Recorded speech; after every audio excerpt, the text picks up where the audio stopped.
Welcome to 5 at 5, our final station stop through the whole of Holy Week, where we've been stopping, reflecting and trying to apply the readings set out by the Church of England Lectionary to our lives during Holy Week.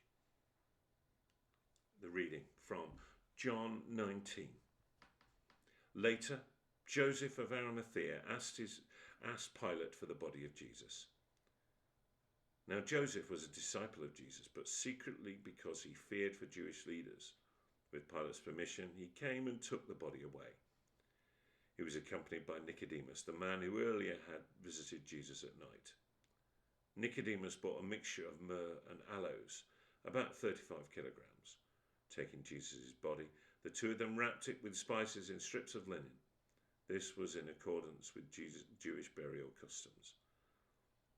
At the place where Jesus was crucified, there was a garden, and in that garden a new tomb in which no one had been laid. Because of this, because it was a Jewish day of preparation, and since the tomb was nearby, they laid Jesus there. So, it's the end.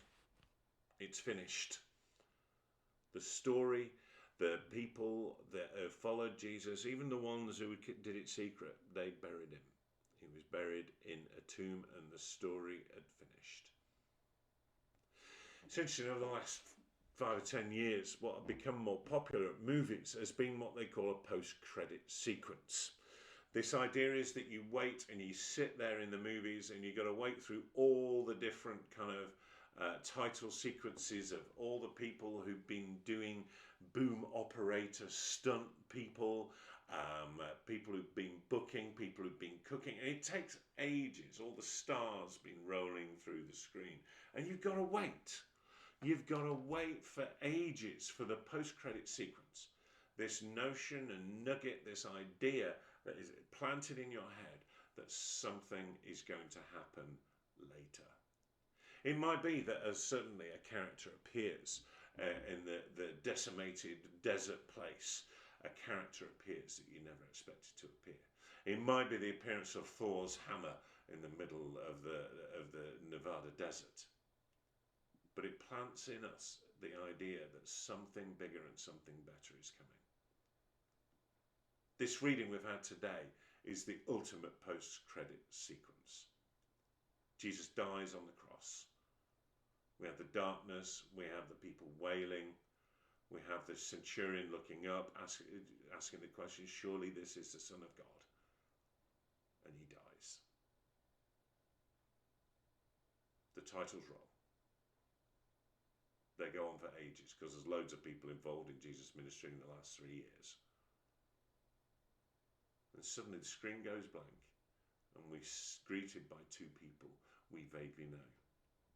Joseph of Arimathea and Nicodemus, taking Jesus' body from the cross and laying it in a tomb. The tomb closes, and we're left thinking, what's going to happen? Jesus' burial is the ultimate post-credit sequence. Thankfully, we don't have to wait around for the next 5 years to get the next installment in the Marvel franchise. We just got to wait 3 days, quietly, on our own, reflecting in anticipation for the next movie to come along.